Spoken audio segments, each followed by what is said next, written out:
The defense chiefs of 12 countries, including South Korea, the U.S., and the U.K., have condemned the violence in Myanmar after the bloodiest day since the coup last month. Troops in Myanmar fired on protesters again on Sunday, killing about a dozen people. A day after the killings and the funerals begin. The coffin of 13-year-old Tsai Ing-wen, draped in the flag of the National League for Democracy, or NLD, on Sunday. Although there were no protests where he lived in Yangon, security forces still opened fire on people. As Buddhist monks led the funeral rites, friends and family expressed their grief.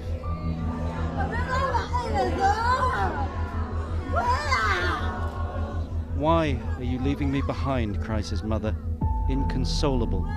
"Can't you hear me?" she says. "How can I live without you, my son?"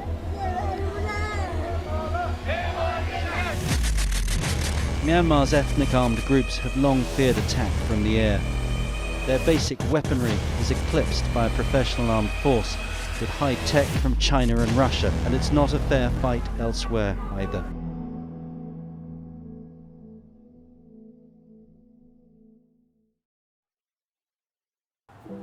My name is Hser Moo. I'm 19 years old. I was born in the refugee camps in Thailand. My parents were originally from Karen State, or Kathule they call it. And I moved here when I was 6 years old. And ever since then, I've been a blessing. From what I can remember, my earlier years were really good.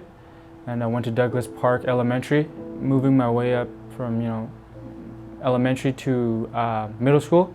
That period, middle school period was some of the worst times of my life, a time where I had to grow up quicker than I wanted to. I had to learn a lot of things that I wish I didn't need to at the age I was, and this was mainly due to my brothers started getting into the wrong groups with the wrong people, and just made a lot of mistakes that unfortunately also affected me and my siblings, and just really tough 3 to 4 years of my life. Seeing my mom sad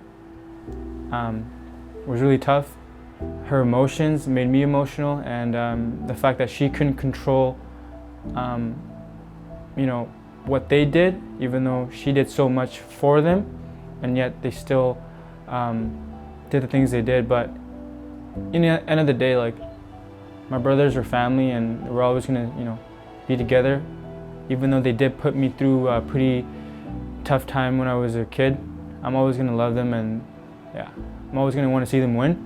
And to this day, now they're winning, and they're getting better, and I'm getting better, and we've all grown so much as a family, and So we're at Langley Secondary right now.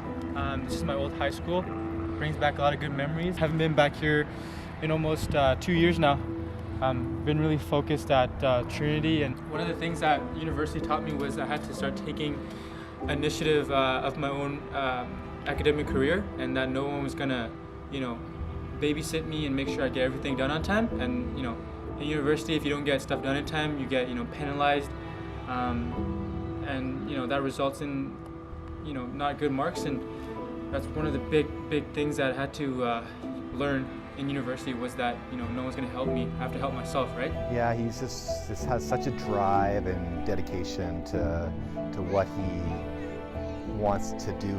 So when it comes to sports or education or work, he just gives everything he has. And so I think he doesn't take anything for granted, and works just hard for everything he has.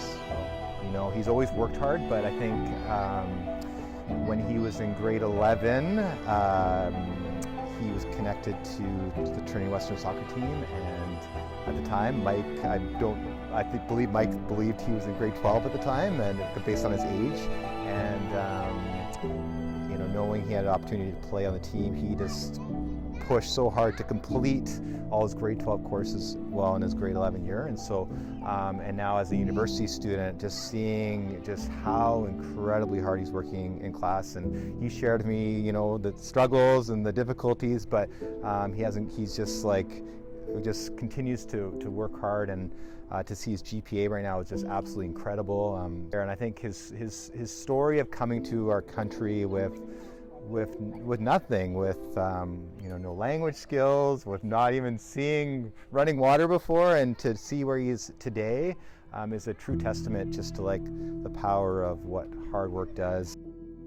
I participate in this homework club weekly on Tuesdays. I just feel it's a good way to give back to the community that's given so much to me, and helping people like me that need that help. And I know for myself growing up, if I ever was confused, I was always too shy or I guess I didn't want to ask for help in a way.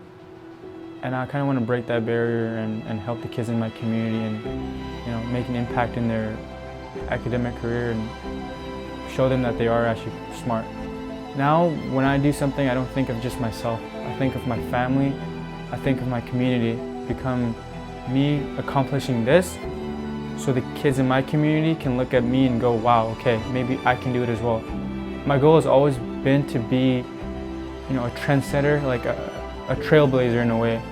Someone that starts something so others can follow in. My goal after I graduate, long after I graduate, is I want kids in my community to want to actually pursue getting an education, whether that's with athletics or just purely academic. But I just wanted them to see it's possible. That if someone like me can do it, they can do it.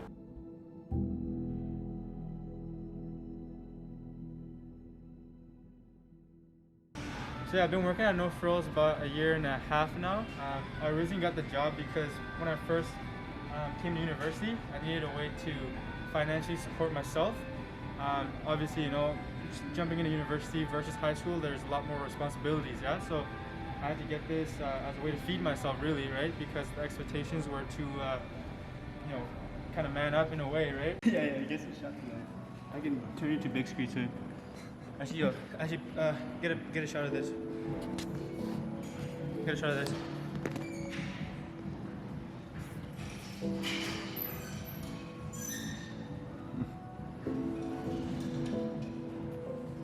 Yeah, I've always been an active kid growing up. I was never super serious about lifting weights, but I did play sports like football and rugby, where we did have to go to the weight room. So I wasn't new to the weight room, but I never took it serious. A really tough time in my life was when I broke my left leg, fractured my leg. I was super depressed and super unmotivated, and I had already given up. Reached out to an old friend of mine who had been serious about the gym. So I reached out to him. This is when my leg was getting a little bit better. So I reached out to him, and I saw him at church, and then we started talking. He said, yeah, come to this gym. And I went to his gym, and this is when I started lifting weights and started getting really serious about it. And during that 2-week period, we would train 2 to 3 hours a day, 7 days a week. And it was super intense, and I just remember really enjoying the process. I remember as my leg was getting better, I was doing little exercises with it. I was also getting bigger and stronger, because it's the first time in my life where I really committed to something and saw results. Yeah, that just really boosted my confidence back up, and yeah, I made a decision to hop back on the horse. And I had a conversation with the teacher at school, and he said, I had told him that what happened, and he said, there's only one thing you can do when times get tough. It sounds cliche, but he said you gotta get back on the horse, and that's exactly what I did. I got back on that horse and did a trial for another team in the HPL league, and made that team, and ever since then it's just been uphill.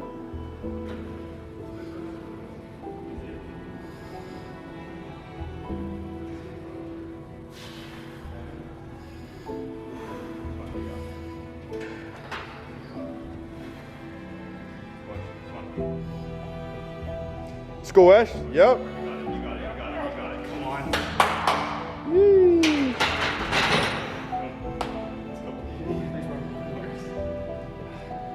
done, man. Well done. It's just a lot of hard work, and it was just that God has blessed me with really good genetics, and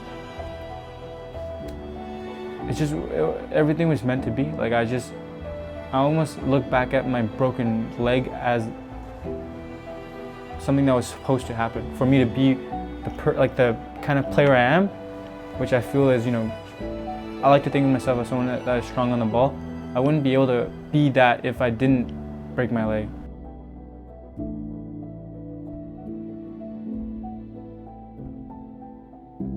Moving to my third year, I'm in a better position to fight for a consistent starting role. Summer break is coming up, so it's a big opportunity for me to grow over that 3-4 month period and come back to preseason as a new man and get that starting position and get even closer to that dream that the kid inside of me still is chasing, which is a goal of being a professional soccer player. Fight towards that every day, and mark my words, I'll be able to do it.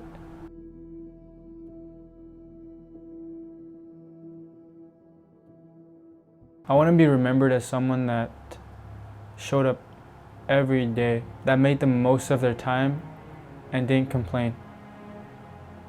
I want to be remembered for someone that was giving and someone that was understanding. So often I meet people, or I find myself in situations where people don't understand one another simply because they don't listen or take the time to sit down and talk to someone or get to know someone. But I want people to know that I care. I do.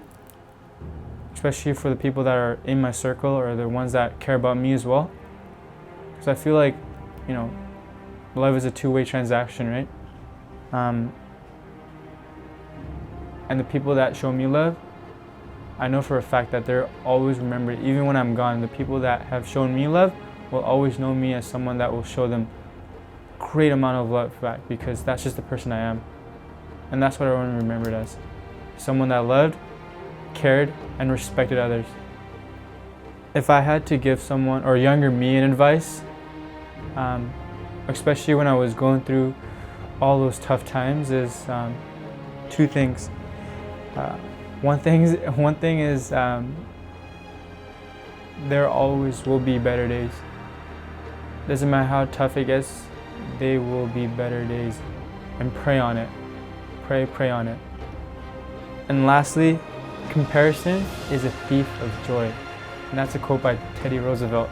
And it has become closer to me now, because I've realized on multiple occasions when I let my comparison of myself to others, and how it robbed me of joy or happiness I had because I felt I wasn't worthy or good enough.